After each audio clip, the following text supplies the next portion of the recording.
All right, Shalom. First and foremost, I'm going to start off by giving all praises and glory and honors to Yahweh, Bahashem, Yahweh Shai, Bahashem, Harakah Kwadash, and double honors to the apostles and elders of Great Millstone and Ruel. Peace and blessings and citations to the hopeful elect, the Bayat, the Awadah, the house of David. Now, as you can see, there's a whole uproar and protest going on in Jerusalem over this devil that not a Jew, right? You know,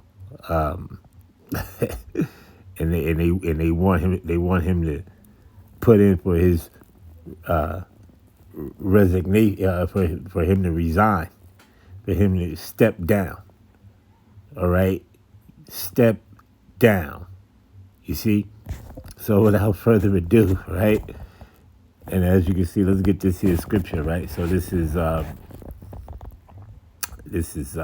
Second Ezra, chapter 9 and verse number 3. It says, "Therefore, when there should be seen earthquakes and uproars of the people in the world, then shalt thou well understand that the Most High have spake of those things from the days that were before thee, even from the beginning. For like as all that is made in the world have a beginning and an end, and the end is manifest, so the end is being made manifest, and the destruction of this place is being made manifest. It's going to be made fully manifest when them ICBM intercontinental ballistic missiles hit. Okay, right? Jacob's trouble. You see Jeremiah 30 and 7, right? Daniel 12 and 1, Matthew the 24th chapter, right?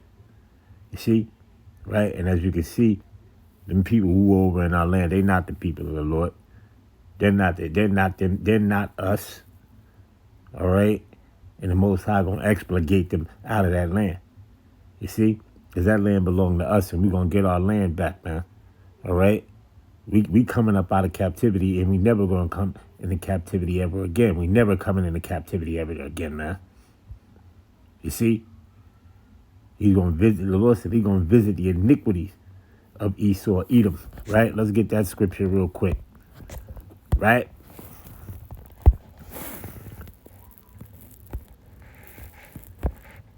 So, let's go here. It's in, I think it's in Micah, I want to say. Let's put this in, though.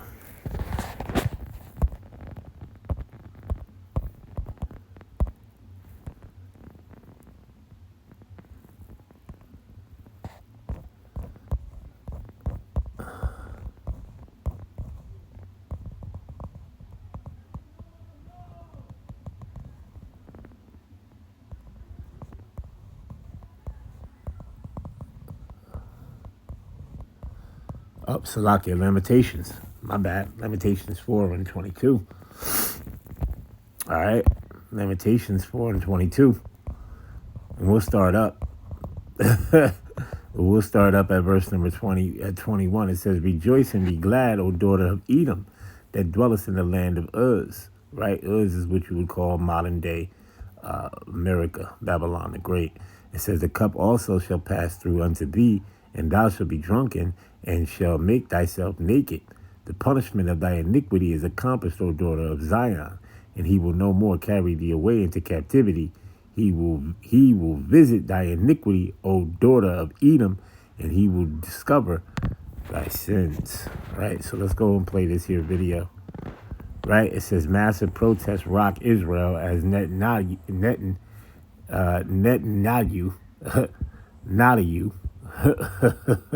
faces growing public anger nationwide." All right. Bibi Melakowski, which is his real name. All right. You see? So let's play this here. Anti-government protests were held in Tel Aviv and other Israeli cities. And as you can see, the video is 555, which means power. You see?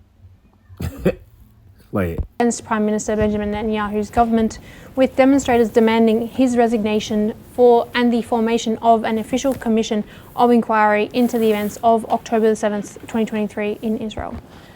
Tel Aviv's Habima Square was the main center of the protests, where thousands gathered under heavy police presence.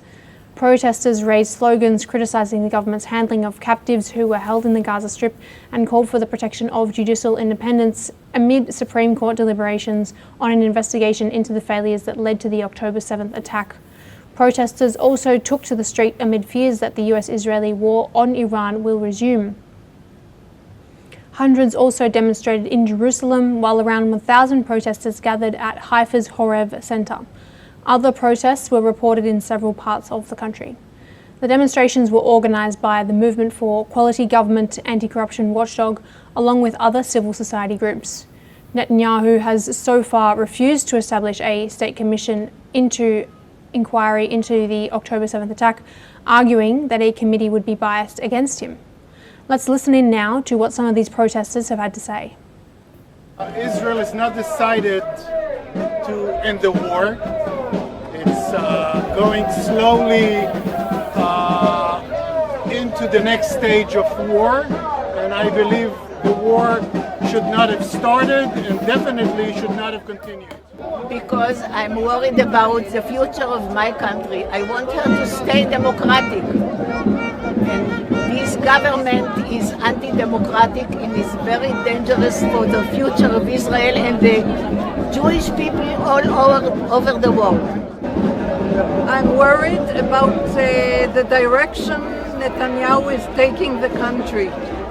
The democracy of the country, I believe we are on the steep, very slippery slope on the way to fascism if we won't stop it. Back to you, Dr. Nagao. Are these protests a vocal minority within Israel, or is this indicative of the larger mood regarding Prime Minister Benjamin Netanyahu? In this case, the popularity of the Prime Minister Netanyahu relies on the result of war. Currently, the US-Israel strike against Iran hasn't finished the job yet. So Prime Minister Netanyahu. So they want that devil B.B. Malachowski out of there. Well, we're going to get all, well, the Lord, Yahweh, Bashem Yahushai, is going to get all you devils up out of there. Okay? All you devils are going to be expurgated, right? Eviscerated, right? Up out of our land, man. Right? See? So, you ain't got to worry about B.B. Malachowski, right? A.K.A. Netanyahu, right? But all you devils are going to be expurgated, eviscerated, fried, dyed, and laid to the side, all right? Because that ain't your land. That land belongs to the Hebrew Israelites, the true people of Yahweh Bashem Yahushai, the 12 tribes of Israel.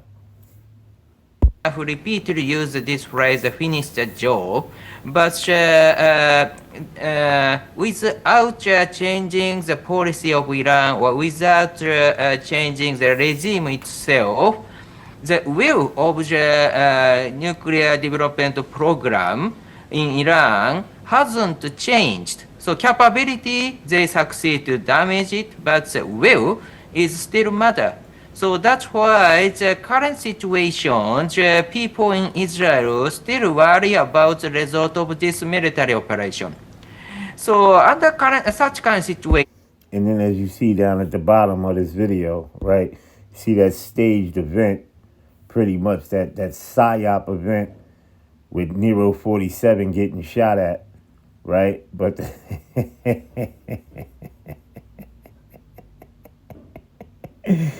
that's, hey, listen, 2 Corinthians 2:11, for at least Satan to get an advantage of us, we are not ignorant of his devices, okay?